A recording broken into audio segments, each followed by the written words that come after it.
SIR এর form তো আপনারা সবাই আশা করি ফিল আপ করেছেন, ফিল আপ করে আপনাদের বিএলওর কাছে জমাও দিয়ে দিয়েছেন। এবার বলি, একজন সচেতন নাগরিক হিসাবে আপনার কর্তব্য কি? আপনার কর্তব্য হচ্ছে আপনি যে ফর্মটা জমা দিয়েছেন, আপনি যে এই ফর্মটা আপনার বিএলওর কাছে জমা দিয়েছেন, তারপরে বিএলও কি করছে?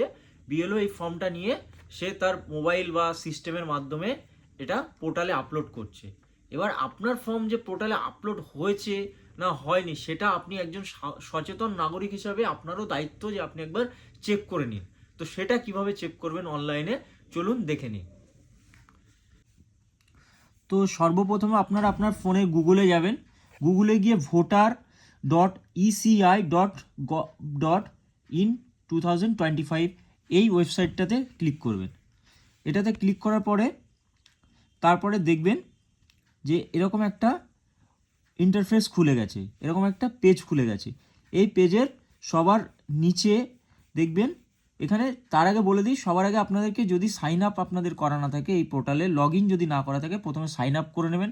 সাইন আপ করার পরে তারপরে লগ ইন করবেন।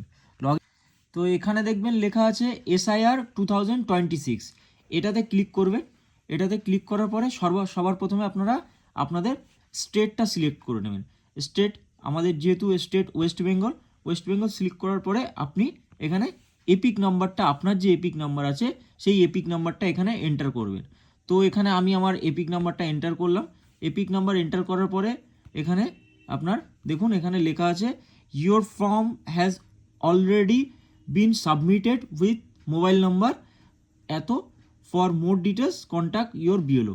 তো এখানে আপনার যে ফর্মটা আপনি সাবমিট করেছেন সেটা অলরেডি আপনার মোবাইল নাম্বারের থ্রু এটা সাবমিট হয়ে গেছে, তার মানে কোনো সমস্যা নেই। আর এটা বলে রাখি, যদি আপনাদের ফর্ম মনে করেন সাবমিট হয়নি, এখনও আপনার বিএলও সাবমিট করেনি, তাহলে চিন্তার কোনো কারণ নেই।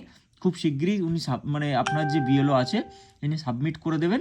আর যদি না করে আপনারা কিছুদিন পরে একবার ওনার কাছ থেকে আপডেট নিয়ে নেবেন।